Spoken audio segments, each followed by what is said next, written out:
Hello students, I hope you all are fine at your places and doing well.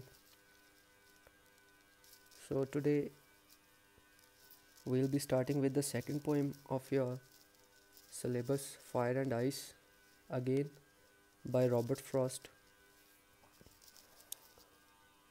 In the previous poem, I think that was clear to you. You are not facing any problem. If still you are having any doubts, you can contact me at any time. So let's start with the second poem, Fire and Ice. Again, that is also like the previous poem, is delivering a message. So let's start. Fire and Ice by Robert Frost, as the same poet that we have discussed, that we have read in the previous poem. So as the name, as the heading says, Fire and Ice. Just let me summarize you a bit about the poem. A brief description I'll give you of the poem. So basically, in this poem, the poet Robert Frost,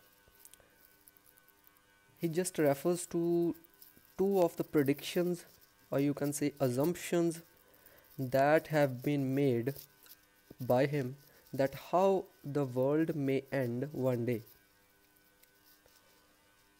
So I won't tell you the whole summary, then that's not gonna spice up your interest in the poem. Let's go through the poem, you will come to know. So, according to the poet Robert Frost, two of the predictions, two of the assumptions have been made that how the world may end someday. So let's start with the poem. Now, in the first line, some say the world will end in fire. Some say the world will end in fire. Some say in ice. Now, in these two lines, two of the words have been used, fire and ice.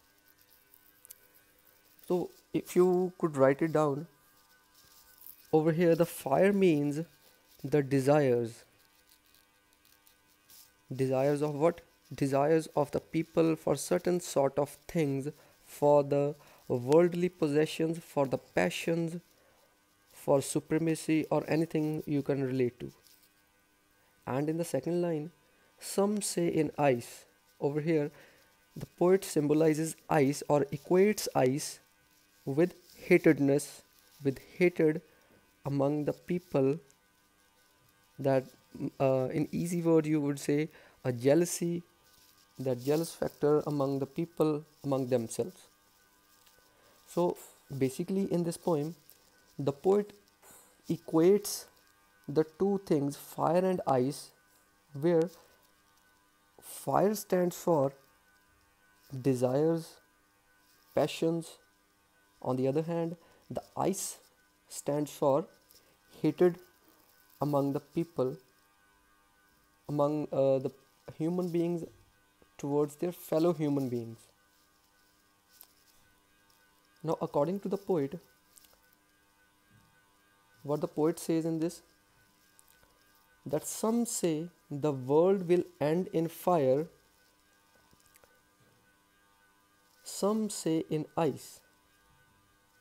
From what I have tasted of desire, I hold with those who favor fire. Now, in these four lines, what the poet says, that, okay, let me clear one thing to you. In the very first line, some say the world will end in fire. Now, who are some over here? The people with whom the poet have come across. That is not the opinion of the poet himself. That is the opinion, that is the assumption of the people. What the poet says, some say the world will end in fire. Who are some people? You can write it over there. Some say the world will end in fire, some say in ice. From what I have tasted of desire, I hold with those who favor fire. What the poet says, that according to some of the people, this world will end with fire. On the other hand, some people say that this world will be put to an end with fire, ice. Secondly, but now in the third line, what the poet says, that from what I have tasted, I have. Now, this is the personal opinion of the poet. From what I have tasted of desire, I hold with those who favor fire. I hold with those. I stand with those. Now, this is in the second two lines. From what I have tasted of desire, I hold with those who favor fire. Now, these two lines, line number 3 and 4, in these lines, that is the personal opinion of the poet, that from what I have tasted of desire, I hold with those who favor fire. That according to the poet, I stand by those people who stand with fire, those who believe that fire would, at the end, will put an end to the world. That fire will be sufficient to put an end to the world. I stand by those. I favor those. Favor over here stands for I stand by those who favor fire. I hope that is clear to you. Okay, moving on. But if it had to perish twice, over here, if you go to the glossary, in the glossary also, the meaning of perish is given die. Over here,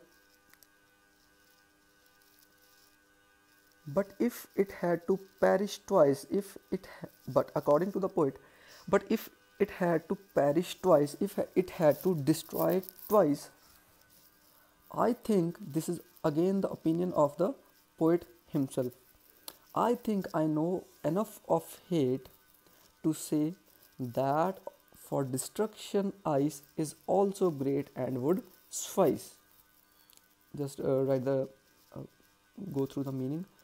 Suffice stands for be sufficient. Now, in the second paragraph, what the poet says, on the other hand, if it had to perish twice, what is it over here? It stands for world. Now, what the poet says, that if the world is to perish, is to destroy twice, two times, I think I know enough of a hate would be enough to do that job, would be sufficient to put an end to the world twice. So that was the poem basically. That was the linear meaning of a poem. Let me go through the second paragraph again. What the poet says,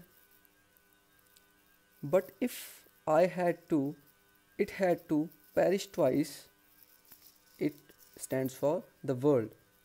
That if the world is to perish, it to destroy, perish over here stands for destroyed twice, two times, second time also if the world has to get destroyed, I think I know enough of hate to say that for destruction ice is also great and would suffice. Now in these three lines what the poet says, that according to me, if the world is to get destroyed twice, two times, then the ice would be sufficient. What does ice stands for? I told you earlier also. Ice stands for the hatedness among the humans for their fellow human beings. That will also result in the end of the world. Let us go through the whole poem again. Once again, I'll just go through the summary so that you might understand it again. So what the poet says, basically in this poem the poet equates two things. First one is the fire and the ice. What does fire stand for? Fire stands for desires or you can say passions for supremacy. And according to the poet, those desires, those passions, that fire can ultimately lead to the destruction of this world. On the other hand, what does he say? That the world can also end by ice. What does ice? I told you what does ice stands for? The hatred among the humans, among the in the hearts of the people towards their fellow human beings, that will result in the end of the world. And that was the poem. It's a small poem. I hope that was clear to you. If still you are having any doubt, you can contact me at any hour of the day.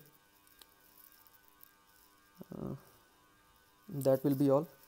And most of the poems in your syllabus, they are actually giving some message related to the human behaviors. If you go through the other poems, when we will be doing the other poems, you will come across that most of the poems in your syllabus, they are actually, most of the, not all of the, most of the poems, they are related to the human behaviors. That we'll discuss later on as we'll go through the syllabus one after the other. So anyhow, I hope that was clear to you. Okay, that will be all. Thank you. Have a nice day.